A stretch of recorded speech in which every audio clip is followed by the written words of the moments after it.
Assalamualaikum warahmatullahi wabarakatuh. Terima kasih sudah klik video ini. Semoga kita selalu diberikan kesehatan, kelancaran rizki, dan pastinya disukseskan oleh Allah dunia dan akhiratnya. Amin, amin ya robbal alamin.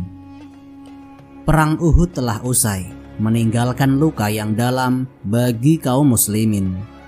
Madinah berduka, Rasulullah terluka, banyak sahabat yang gugur, dan kemenangan yang hampir diraih berubah menjadi cobaan berat. Namun di saat kaum muslimin merasakan kepedihan, kaum munafik, kaum Yahudi, dan kaum Quraisy mulai menertawakan kaum muslimin. Mereka berkata, Muhammad dan pengikutnya telah ditinggalkan oleh Tuhannya. Mereka mengolok-olok para sahabat yang gugur dan menyebarkan fitnah untuk melemahkan semangat kaum muslimin. Kaum Yahudi di Madinah yang selama ini terkait perjanjian damai mulai menunjukkan wajah aslinya. Mereka berkhianat, merendahkan kaum muslimin, dan mencari celah untuk menghancurkan Islam dari dalam.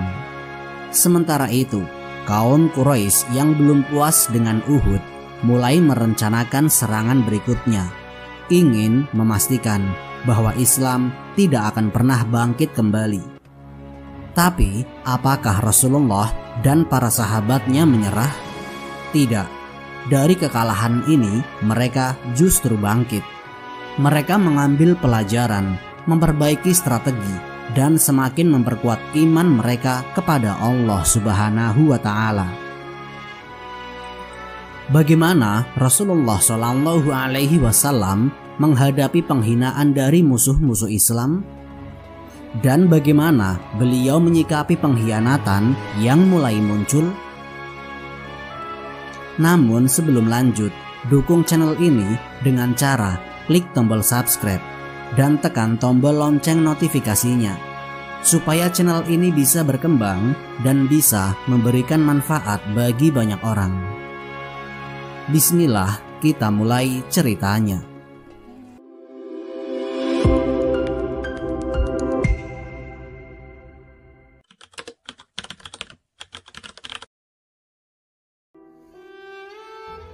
Bunuh orang-orang ini agar tidak seorang pun berpidato mengobarkan api kebencian terhadap dirimu. Orang muslim pantang berbuat kesalahan untuk kedua kalinya. Karena itu, beliau memerintahkan untuk membunuh seorang tawanan yang tertangkap. Orang itu adalah tawanan perang Badar yang sudah dibebaskan. Rasulullah SAW juga memikirkan belas kasihan yang diberikan kaum muslimin kepada pihak musuh. Semua muslim menahan pedang ketika mereka menemui Hindun di medan perang. Padahal jika dia dibunuh, tidak akan terjadi Hamzah disiksa sedemikian rupa. Pembunuh Hamzah yang berkulit hitam itu sebenarnya juga tidak tahu wajah Hamzah. Hindunlah yang menunjukkannya. Pasukan Quraisy yang telah lari tunggang langgang juga tidak akan kembali lagi untuk menyerang apabila tidak dikejar oleh Hindun dan diberitahukan bahwa kaum muslimin telah diserang oleh Khalid bin Walid dari belakang.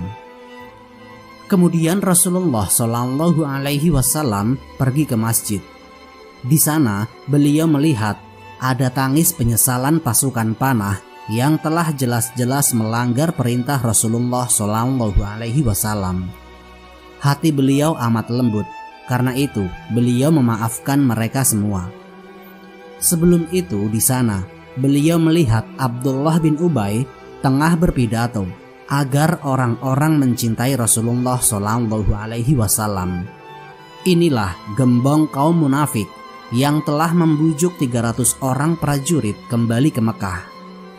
Beberapa sahabat yang ikut ke Uhud melompat ke arah Abdullah bin Ubay, lalu menarik bajunya sampai terhuyung-huyung. Mengapa kalian menyerangku pada saat aku menganjurkan kepada orang-orang agar patuh dan cinta kepada Muhammad? Demikian Abdullah bin Ubay menjerit. Sayyidina Umar bin Khattab meminta izin untuk membunuh si pengkhianat itu. Namun sekali lagi Rasulullah SAW melarangnya.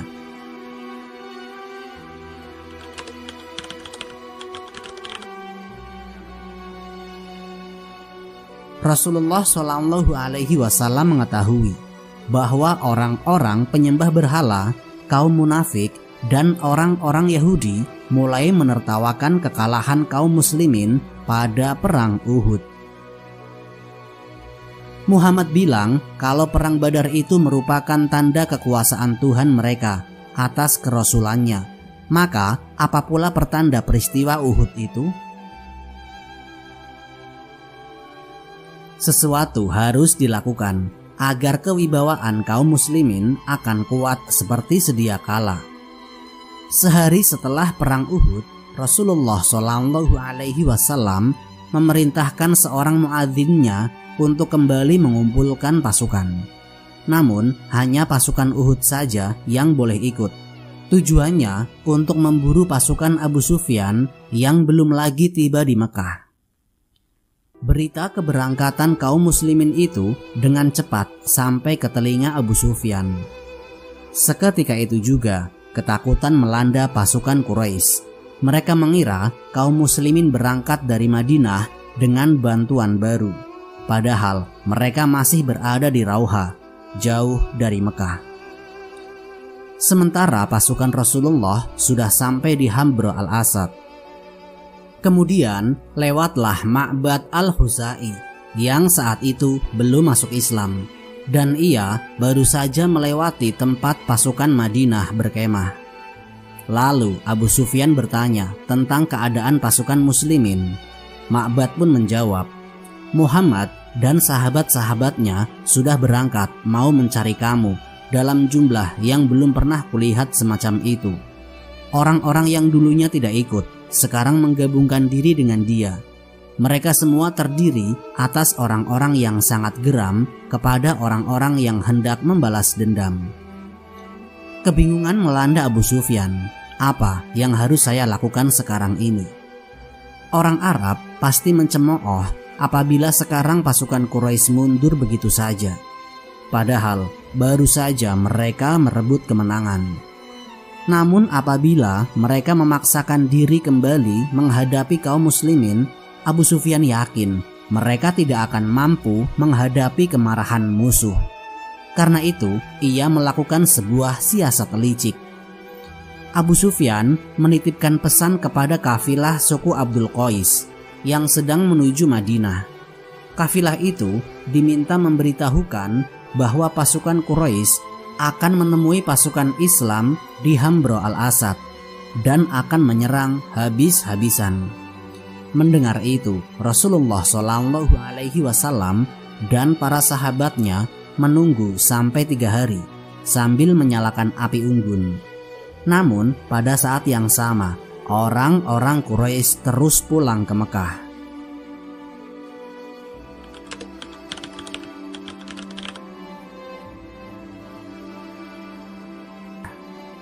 Pasukan muslim kembali ke Madinah. Kewibawaan pihak muslim sedikit terangkat karena ternyata musuh tidak berani kembali untuk menghadapi mereka. Akan tetapi segera tersiar berita bahwa Tulaihah dan Salamah bin Khuwailid sedang menggerakkan Banu Asad untuk menyerang Madinah dan menggempur Rasulullah SAW sampai ke rumahnya sendiri. Selain itu, tujuan Banu Asad adalah untuk merampas ternak kaum muslimin yang digembalakan di ladang-ladang sekeliling Madinah. Rasulullah SAW segera bertindak. Beliau memanggil Abu Salamah bin Abdul Asad. Rasulullah menyuruh agar pasukan hanya berjalan pada malam hari dan siangnya bersembunyi. Mereka harus menempuh jalan yang tidak biasa dilalui orang. Abu Salamah berangkat dan melaksanakan perintah perang Rasulullah secermat dan secepat mungkin. Ia pun berhasil. Mereka menyergap musuh yang sedang dalam keadaan tidak siap. Pagi buta itu, rasa takut menyumbat kerongkongan Banu Asad karena tiba-tiba saja tanpa peringatan pakik takbir membahana dan pasukan muslimin menyerang tenda-tenda mereka. Banu Asad berusaha bertahan sekuat dan selama mungkin, namun itu gagal. Mereka mundur sambil membawa apapun yang bisa dibawa. Setelah menguasai perkemahan musuh, Abu Salamah mengirimkan 2 pasukan pengejar. Sementara itu, ia dan pasukan ketiga menjaga perkemahan.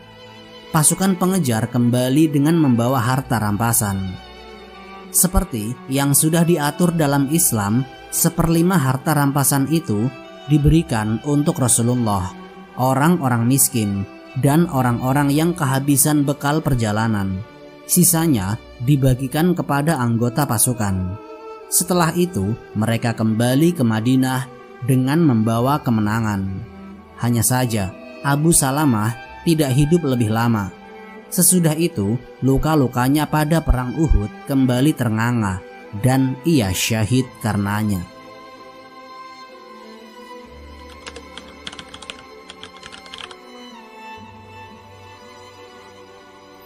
Setelah Yahudi Bani Qainuqa diusir, Yahudi Bani Nadir ingin mewarisi pasar Bani Qainuqa. Namun, kesempatan itu sudah tertutup oleh pasar kaum muslimin yang berkembang sedemikian besar. Maka dari itu, Bani Nadir pun melakukan cara lain untuk meraih kemakmuran. Mereka membuka rumah-rumah judi. Di tempat itu juga disediakan banyak sekali minuman keras.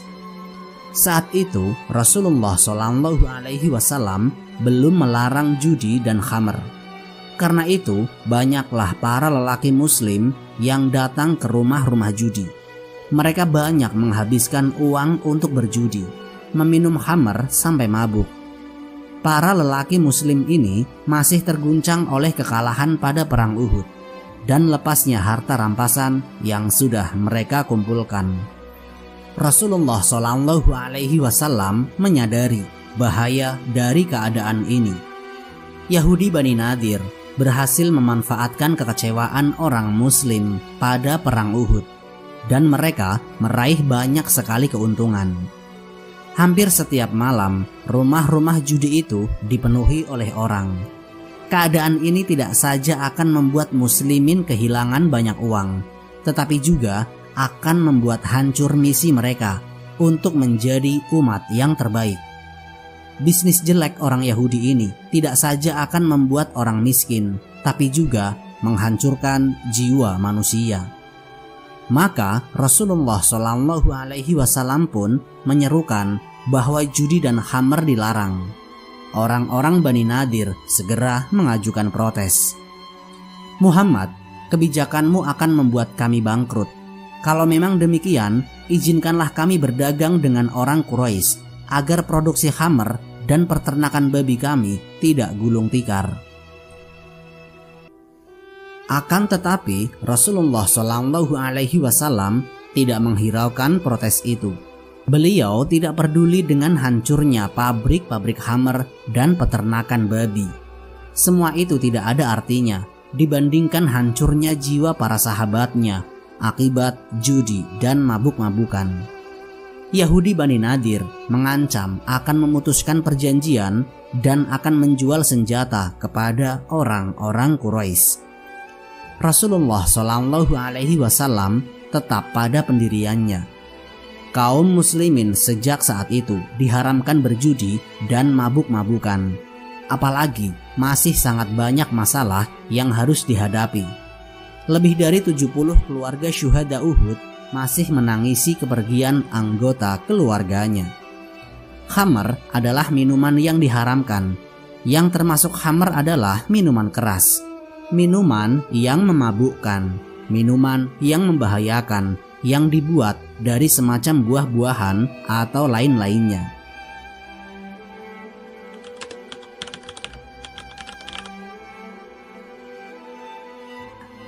Untuk menghibur hati para sahabat dan keluarganya yang ditinggal oleh para syuhada, Rasulullah SAW selalu menegaskan bahwa mereka memiliki masa depan gemilang. Mereka harus yakin bahwa kebenaran yang mereka perjuangkan akan menang. Kaum muslimin harus kembali giat bekerja. Benih-benih di ladang sudah menunggu untuk ditanam dan kemudian dituai. Kaum muslimin yang masih hidup semestinya menjadi pelipur lara.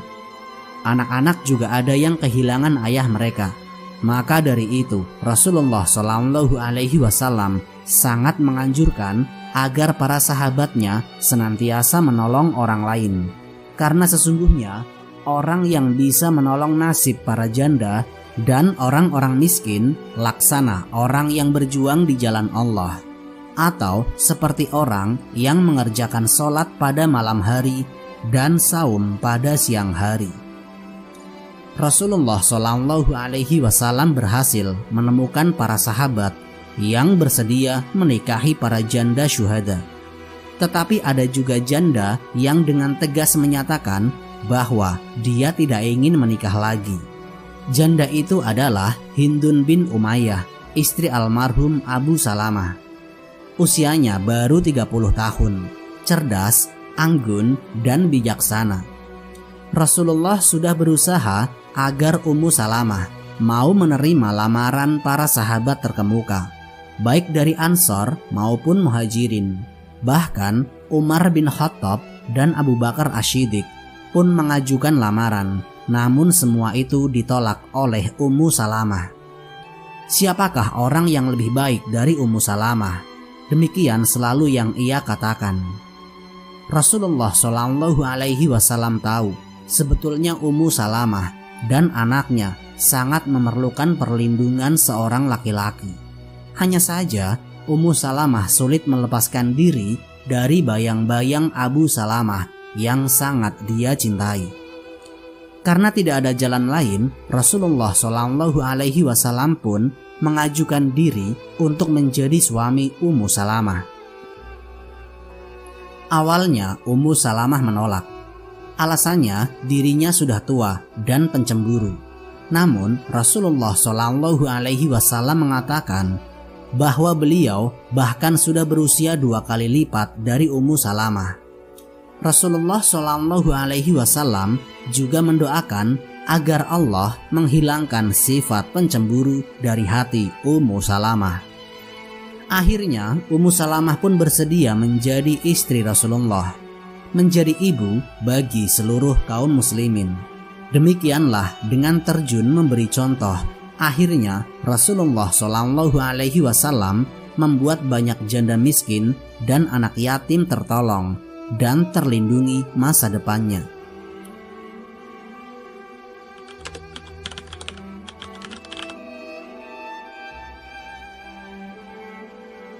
Di Mekah, orang-orang Quraisy menggembar-gemborkan kemenangan mereka dalam perang Uhud.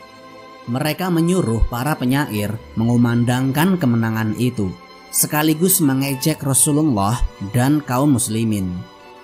Suasana kegembiraan mewarnai hampir seluruh rumah di Mekah. Penyanyi dan penari terdengar di setiap malam. Khamr dituangkan, hewan-hewan disembelih, dan orang-orang Arab dari berbagai penjuru diundang untuk merasakan kegembiraan tersebut. Uang yang sangat besar diberikan kepada penyair-penyair suku lain yang bersenandung mengejek Rasulullah.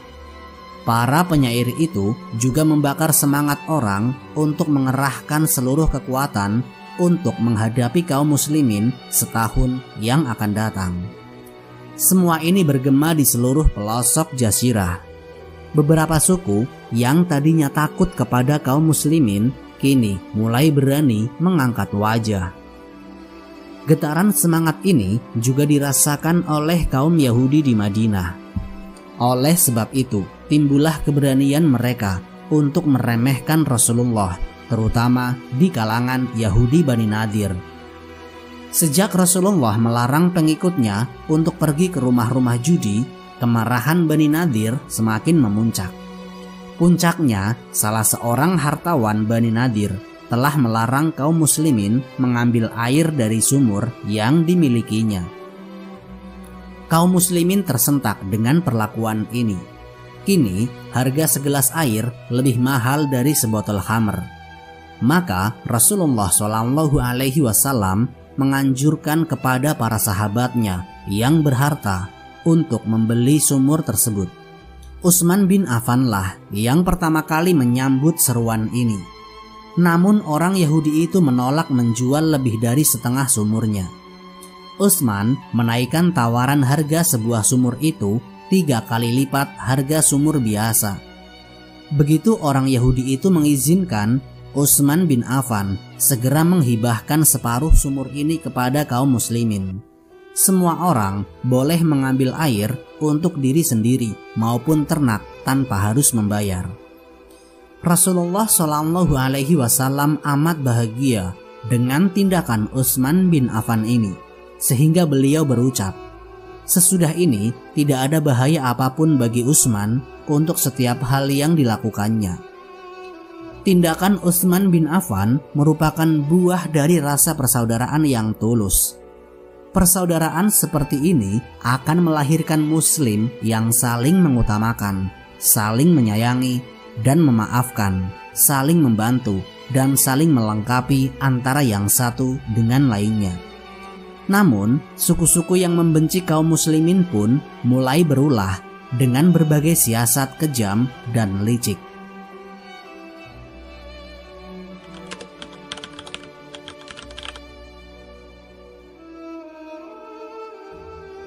Rasulullah SAW selalu siap mengirim para sahabatnya untuk mengajarkan Islam kepada setiap suku yang memerlukan. Karena itu, dengan prasangka baik, Rasulullah memenuhi permintaan Bani Huzail. Saat itu, utusan Bani Huzail berkata, "Muhammad, di kalangan kami ada beberapa orang Islam. Kirimkanlah beberapa orang sahabat Tuan bersama kami, yang kelak akan dapat mengajarkan hukum Islam dan Al-Quran kepada kami." 6 orang sahabat besar diutus dan pergi bersama rombongan penjemput dari Huzail. Pengkhianatan terjadi ketika mereka sampai di pangkalan air Ar-Roji milik Bani Huzail. 6 orang sahabat itu dikepung. Begitu sadar bahwa mereka masuk dalam perangkap, ke-6 dai itu mencabut pedang. Hanya senjata itu yang mereka bawa. Namun di wajah mereka tidak terlihat terasa gentar sedikit pun. Orang-orang Huzail berkata, "Demi Tuhan, kami tidak ingin membunuh kalian. Kalian akan kami jual kepada penduduk Mekah sebagai tawanan. Kami berjanji atas nama Tuhan kami bahwa kami tidak bermaksud membunuh kalian. Karena itu menyerahlah." Ke-6 sahabat itu saling berpandangan. Mereka menyadari bahwa apabila mereka dibawa ke Mekah sebagai tawanan, mereka pasti akan disiksa habis-habisan dan dibunuh. Itu berarti pengkhianatan besar yang lebih berat daripada pembunuhan biasa. Setelah saling bersepakat dalam hati, salah seorang sahabat menjawab, "Kami tidak akan menyerah. Lakukan apa yang kalian mau, kami siap untuk bertarung, membela kehormatan agama dan nabi kami." Maka orang-orang Huzail yang jauh lebih banyak jumlahnya itu pun menyerang. Ke-6 sahabat itu bertarung dengan gigih. Pedang mereka ayunkan dengan tangkas untuk menebas hujan panah atau menangkis tusukan tombak. Pertarungan tidak seimbang itu pun berakhir. 3 orang syahid dan 3 orang lagi berhasil ditangkap hidup-hidup. Mereka yang ditangkap itu adalah Abdullah bin Thariq, Zaid bin Adad Sinah, dan Khubaib bin Adi. Kemudian mereka segera dibelenggu dengan kuat dan dibawa ke Mekah. Namun di tengah jalan Abdullah bin Thariq berhasil melepaskan diri dari pengikat. Harus ada yang memberitahu Rasulullah tentang pengkhianatan ini. Demikian pikir Abdullah. "Aku harus berusaha meloloskan diri sekarang. Namun jika gagal, aku sudah siap menyusul ketiga temanku yang lain ke akhirat."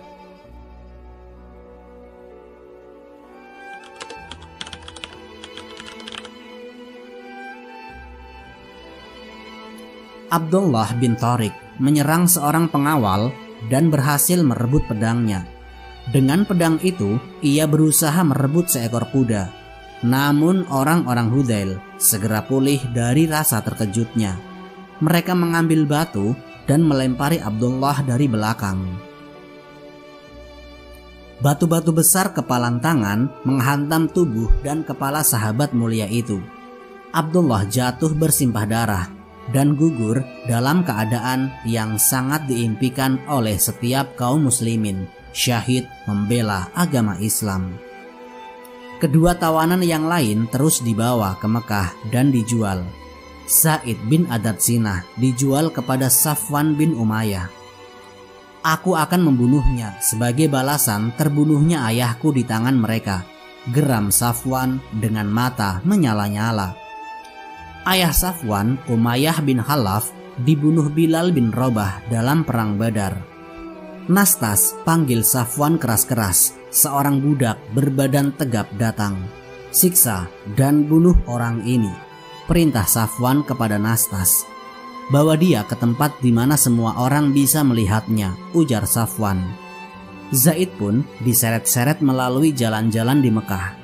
Sebagian orang menyoraki dan mencemoohnya. Sebagian lain menaruh kagum dalam hati melihat ketabahan Zaid.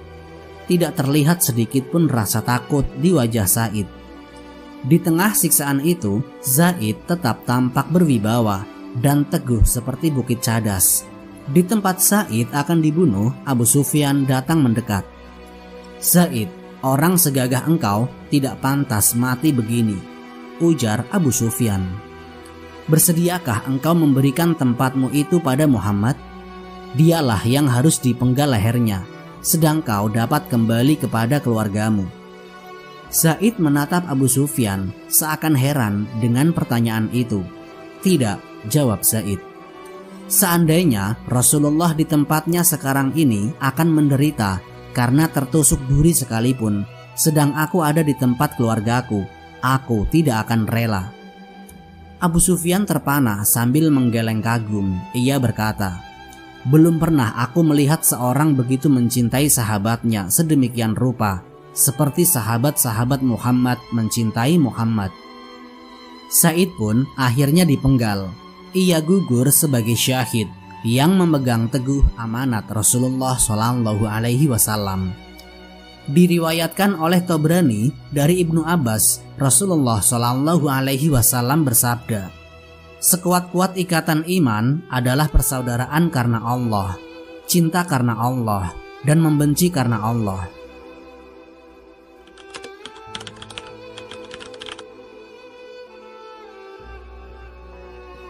Khubayb bin Adi sedang berada di dalam penjara. Orang-orang Mekah menyeretnya keluar untuk disalib di hadapan umum. Sebelum naik kayu salib, Khubayb bertanya, dapatkah kamu membiarkan aku sekedar melakukan sholat 2 rakaat? Permintaan itu pun dikabulkan. Khubayb melakukan sholat 2 rakaat dengan baik dan sempurna. Setelah sholat, ia membalikan badannya menghadapi semua orang lalu berkata, kalau bukan karena kamu akan menyangka aku sengaja memperlambat karena takut dibunuh, niscaya aku masih akan sholat lebih banyak lagi. Setelah itu orang-orang Quraisy menaikkan ke atas tunggak kayu. Dengan mata sayu, Khubayb memandangi orang-orang yang menontonnya sambil berseru, ya Allah, hitungkan jumlah mereka itu. Binasakan mereka dalam keadaan tercerai-berai. Jangan biarkan hidup seorang pun. Mendengar suara yang keras itu, para penonton gemetar. Sebagian dari mereka bahkan merebahkan diri seolah-olah takut terkena kutukan. Sesudah itu, Khubayb dibunuh. Seperti halnya Zaid, Khubayb pun gugur sebagai syahid yang memegang teguh amanat Allah. 2 roh suci ini melayang memasuki surga yang dijanjikan. Seandainya mau, mereka dapat menyelamatkan diri mereka. Keduanya tinggal berkata bahwa mereka akan kembali ke agama nenek moyang. Dan orang-orang Quraisy bersenang hati menerima para prajurit segagah mereka.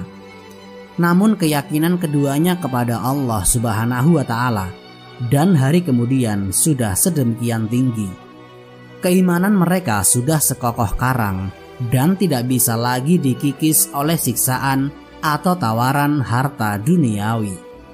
Mereka melihat maut bukan sebagai akhir segalanya, namun justru sebagai cita-cita hidup di dunia ini. Lagi pula, mereka yakin bahwa darah mereka yang tumpah akan memanggil-manggil saudara-saudara muslim mereka supaya memasuki kota Mekah sebagai pemenang. Saudara-saudara muslim mereka akan menghancurkan pertahanan dan perbuatan syirik. Kesucian sebagai rumah Allah akan dipulihkan. Tidak ada lagi nama berhala yang disebut kecuali nama-nama Allah yang Maha Suci.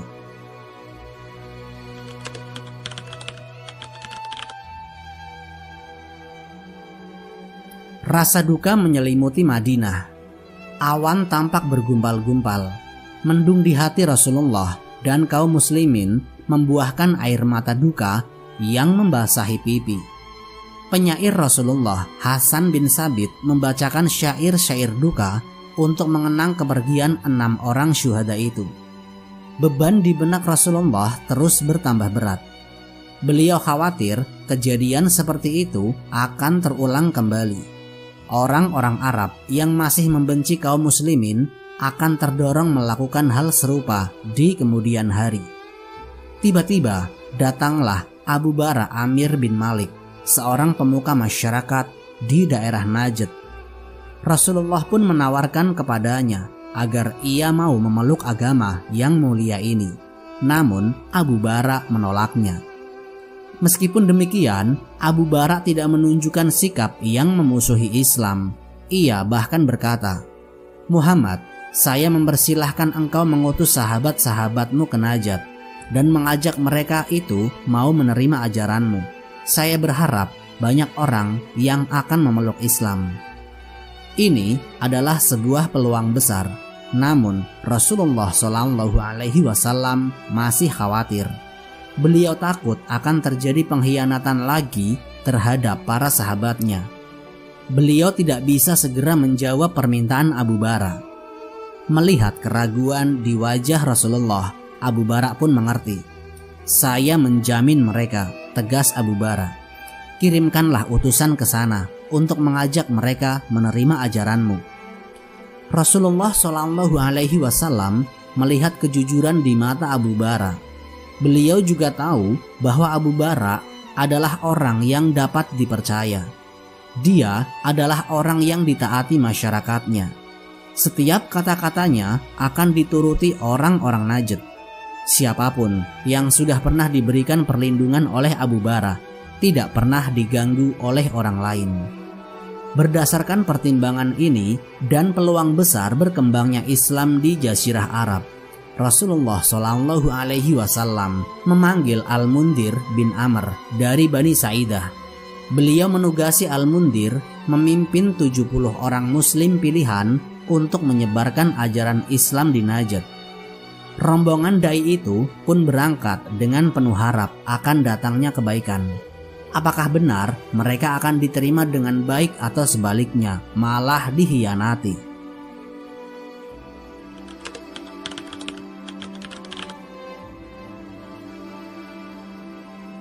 Ketika tiba di Najd, tepatnya di Bir Ma'unah, ke-70 muslim itu berhenti.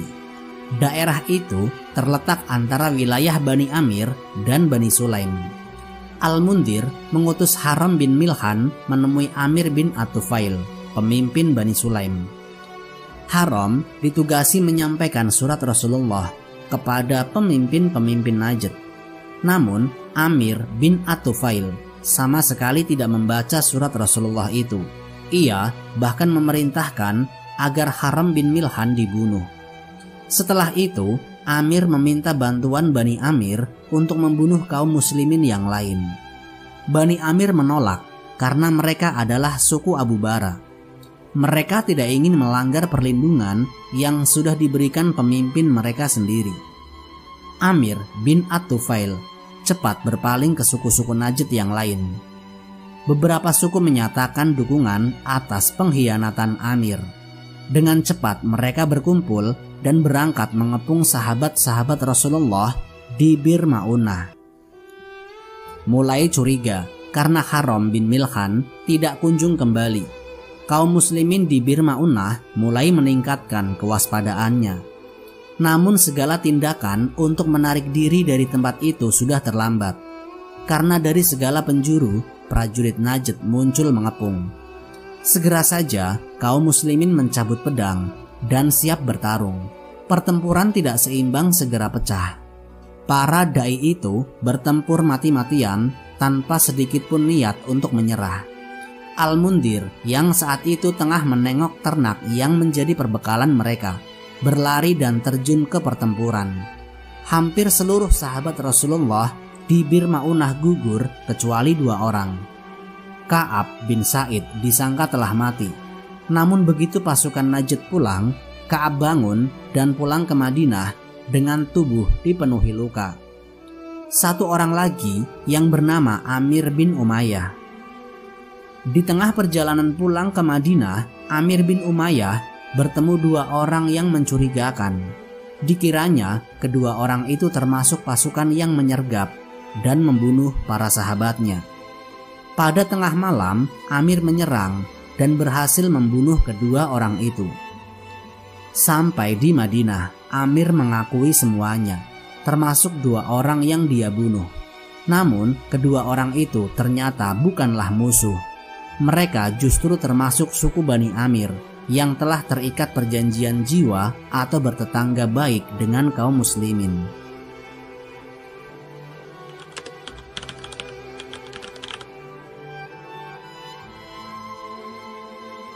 Alangkah berdukanya Rasulullah. Pilu yang amat sangat terasa oleh beliau akibat pembantaian tersebut. Alangkah susah payahnya beliau menahan duka cita. Dengan lirih beliau berkata, "Ini adalah tanggung jawab Abu Bara. Sudah sejak semula aku berat hati dan khawatir sekali." Abu Bara juga sangat terkejut, terpukul sekali dengan pengkhianatan yang dilakukan Amir bin At-Tufail. Abu Bara merasa amat terhina. Tidak disangkanya Amir bin At-Tufail melanggar perlindungan yang diberikan kepada kaum muslimin. Tindakan itu sama dengan mencoreng arang di dahi Abu Bara. Anak Abu Bara sangat memahami perasaan ayahnya. Pemuda bernama Robi'ah itu bangkit. "Aku akan menghukum Amir bin At-Tufail dengan kedua tanganku sendiri." Setelah berkata begitu, Robi'ah pun pergi sambil memanggul tombak. Sampai di tempat Amir bin At-Tufail, Robi'ah menghampiri orang itu. Dengan mata menyala, tanpa sempat dicegah siapapun, Robi'ah menghantamkan tombaknya, dan Amir bin At-Tufail pun rubuh. Begitu dalamnya duka cita Rasulullah atas kematian para sahabatnya, sampai selama 30 hari penuh, beliau harus mendoakan mereka. Dalam doa yang dibacakan setiap selesai sholat subuh itu, beliau juga berdoa, semoga Allah mengadakan pembalasan terhadap mereka yang telah membunuh para sahabatnya. Namun di tengah duka yang begitu dalam, Rasulullah Shallallahu Alaihi Wasallam tidak lupa untuk berbuat adil. Begitu mendengar bahwa ada 2 orang sahabat kaum muslimin yang terbunuh di tangan Amir bin Umayyah, Rasulullah Shallallahu Alaihi Wasallam segera berkata, "Engkau telah membunuh 2 orang, berarti aku harus membayar diat atau uang tebusan kepada keluarga mereka." Peristiwa Bir Ma'unah ini menimbulkan keberanian di hati musuh-musuh kaum muslimin di Madinah. Gugurnya para sahabat Rasulullah ini membuat orang-orang Yahudi Bani Nadir semakin berani. Padahal setelah Bani Qainuqa diusir, Bani Nadir lebih memilih diam karena dicekam ketakutan. Namun setelah perang Uhud dan terakhir tragedi di Bir Ma'unah, mereka mulai bertindak lebih berani. Mereka menunggu kesempatan untuk membunuh Rasulullah sendiri. Tanpa mereka duga, kesempatan itu segera datang.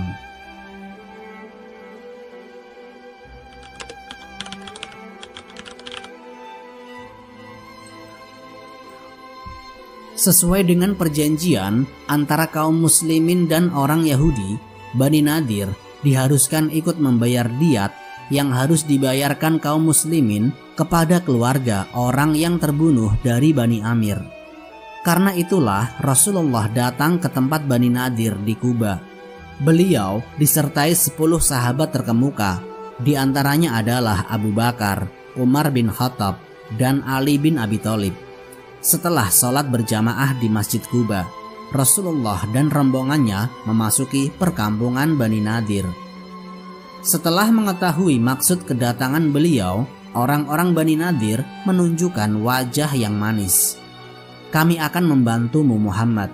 Sekarang duduklah di sini, biar kami menyiapkan dulu keperluanmu." Rasulullah dan para sahabatnya duduk di tepi rumah beratap tinggi milik salah seorang Yahudi.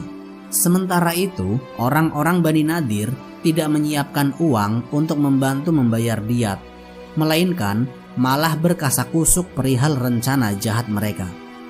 Tidak ada lagi kesempatan sebagus ini untuk membunuh Muhammad, ucapan salah seorang pemuka Yahudi. "Engkau benar," ujar seorang Yahudi lain dengan mata berkilat. Pada waktu lain, sangat susah membunuh Muhammad karena ia selalu berada di tengah-tengah sahabatnya. Kini justru Muhammad datang di tengah kita. Jika kita biarkan, kesempatan ini akan berlalu begitu saja. Akhirnya, orang-orang Yahudi itu sepakat untuk membunuh Rasulullah SAW. "Namun, bagaimana cara kita membunuh dia?"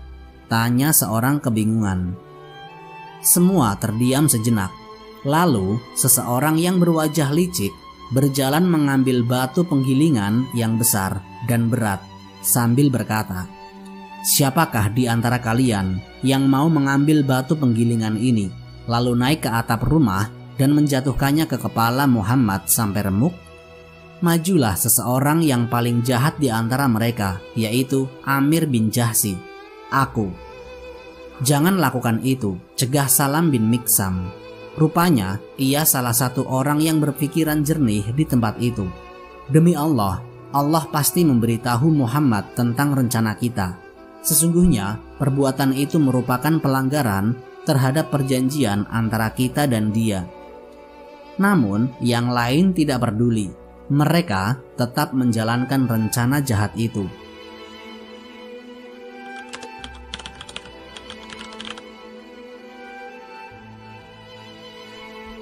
Malaikat Jibril pun turun memberitahu Rasulullah tentang rencana jahat itu.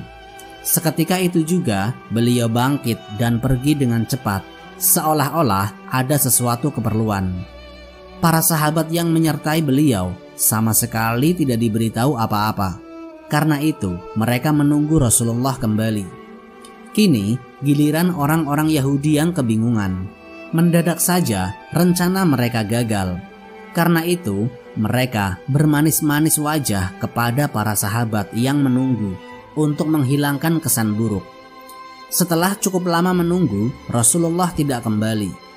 Para sahabat Rasulullah memutuskan untuk pulang mencari beliau. Mereka menemukan Rasulullah telah berada di Masjid Madinah. "Ya Rasulullah, tiba-tiba saja Tuan pergi sedangkan kami tidak menyadari," kata para sahabat. Rasulullah tahu rencana jahat Yahudi Bani Nadir terhadap dirinya.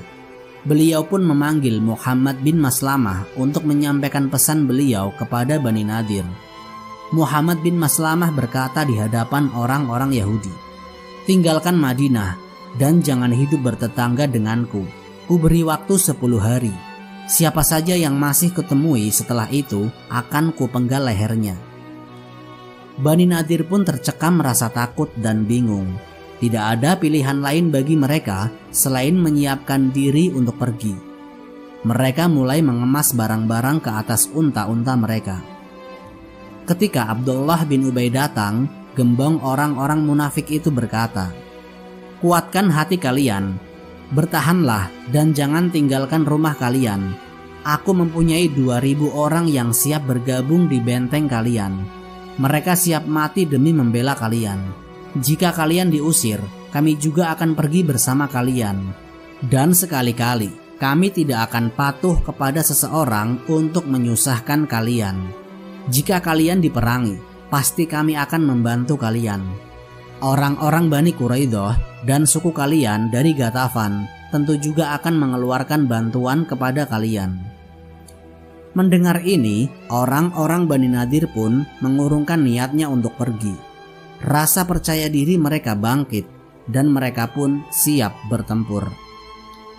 Tindakan Yahudi Bani Nadir adalah pelanggaran perjanjian damai dengan kaum muslimin. Dari Al-Quran disimpulkan bahwa kaum muslimin harus menyatakan perang dengan pihak yang berkhianat pada perjanjian, dan kaum muslimin harus membatalkan perjanjian dengan pihak yang terlibat patuh pada perjanjian tetapi terus-menerus merongrong dan menimbulkan bahaya.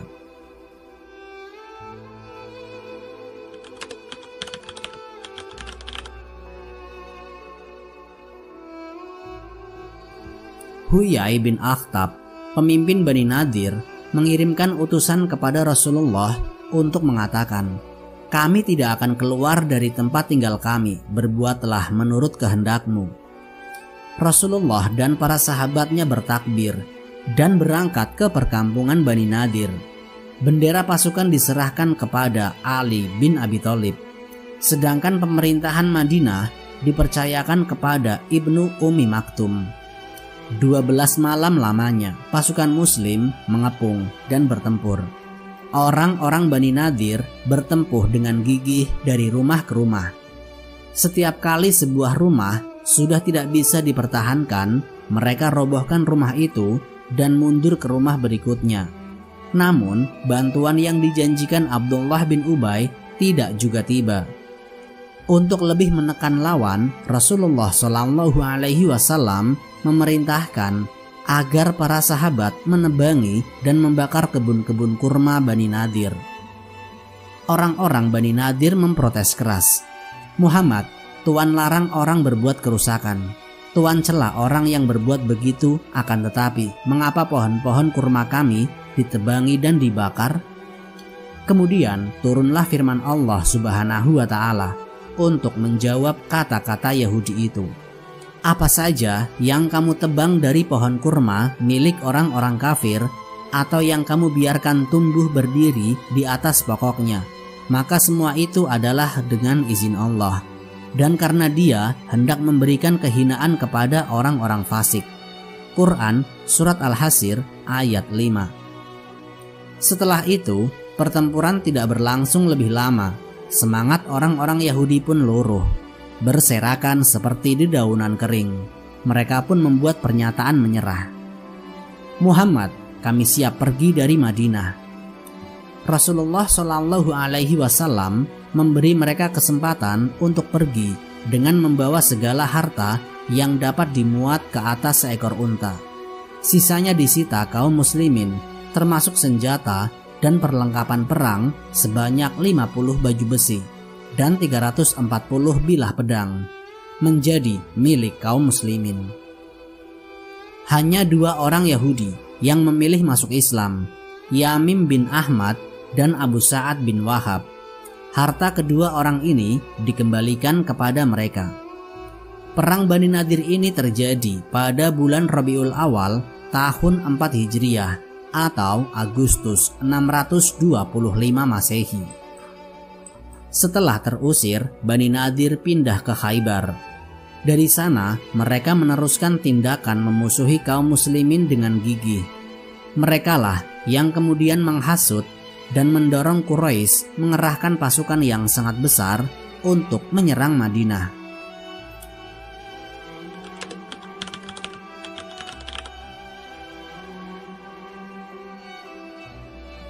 Tanah-tanah milik Bani Nadir bukanlah tanah harta rampasan perang yang bisa dibagikan, melainkan menjadi milik Rasulullah.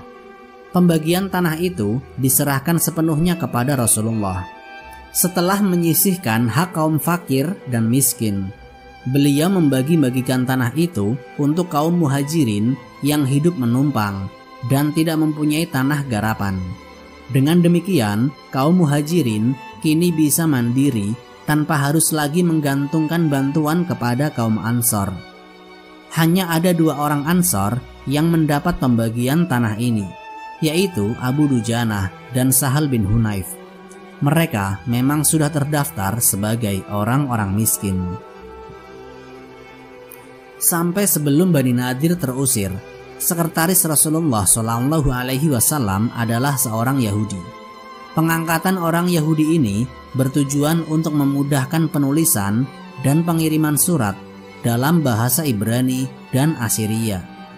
Akan tetapi, setelah orang-orang Yahudi pergi, Rasulullah khawatir apabila jabatan penting itu masih ada di tangan orang di luar Islam.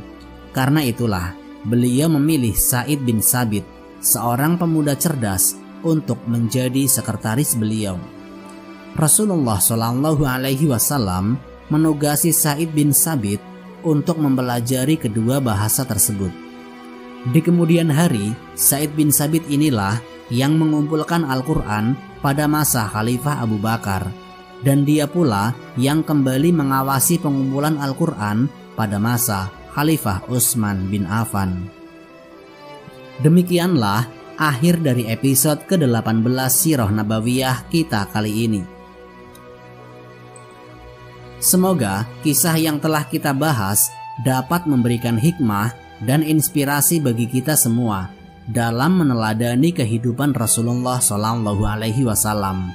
Dan jangan lewatkan episode berikutnya, di mana kita akan melanjutkan perjalanan penuh makna dari sirah beliau.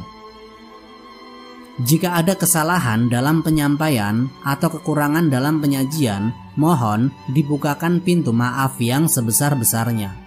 Akhirul kalam, wassalamualaikum warahmatullahi wabarakatuh.